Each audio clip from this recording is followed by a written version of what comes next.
Promesse biblique du jour, bonjour à tous. Retrouvons aujourd'hui la deuxième partie. Que signifie avoir une relation personnelle avec Dieu? Avoir une relation personnelle avec Dieu signifie que nous devons faire une place à Dieu dans notre vie quotidienne. Nous devons lui adresser nos prières et méditer sur les versets de sa parole, nous efforçant ainsi de mieux le connaître. Nous devons prier pour recevoir la sagesse. Jacques chapitre 1, verset 5. Ce qui est l'atout le plus précieux que nous puissions avoir, la sagesse. Nous devons lui présenter nos requêtes. Il est présenté au nom de Jésus. Jean chapitre 15, verset 16. Jésus est celui qui nous a aimés au point de donner sa vie pour nous. Romains chapitre 5, verset 8. Et c'est lui qui a comblé l'abîme qui existait entre nous et Dieu. C'est lui qui nous a réconciliés avec Dieu. Le Saint-Esprit nous a été donné comme conseiller et consolateur personnel. Si vous m'aimez, gardez mes commandements. Et moi je prierai le Père, et il vous donnera un autre consolateur, afin qu'il demeure éternellement avec vous. L'Esprit de vérité que le monde ne peut recevoir,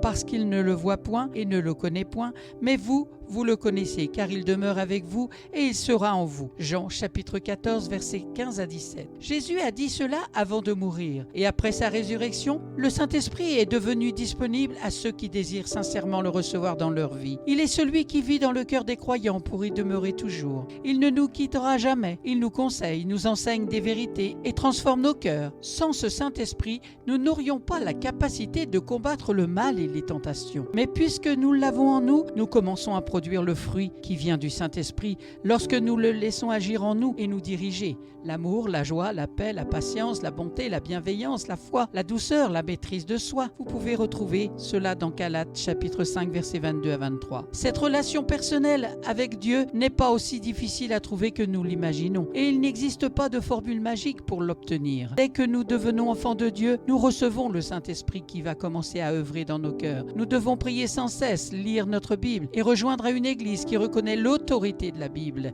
et être guidée par le Saint-Esprit. Toutes ces choses nous aideront à grandir spirituellement. Faites confiance à Dieu pour nous porter chaque jour de notre vie et croire qu'il est celui qui nous soutient en toutes choses. C'est cela, avoir une relation avec lui. Bien que nous ne voyions pas toujours de changements survenir immédiatement, nous commençons à les voir au fil du temps et toutes les vérités deviendront claires pour chacun d'entre nous. Car la vérité nous rendra libres. C'est écrit dans Jean chapitre 8 verset 32. Merci Père pour nous avoir laissé ta parole et envoyé ton Saint-Esprit pour nous rendre libres. C'est ce que tu fais à travers la révélation de ta parole dans chaque cœur qui a écouté encore aujourd'hui ta parole. Merci Père dans le nom de Jésus. Amen. À toi soit toute la gloire. Merci à vous d'avoir pris du temps pour écouter Promesse biblique du jour. C'était la deuxième partie de cette grande question. Que signifie avoir une relation personnelle avec Dieu? Je vous souhaite bon courage pour la suite et vous donne rendez-vous à très bientôt.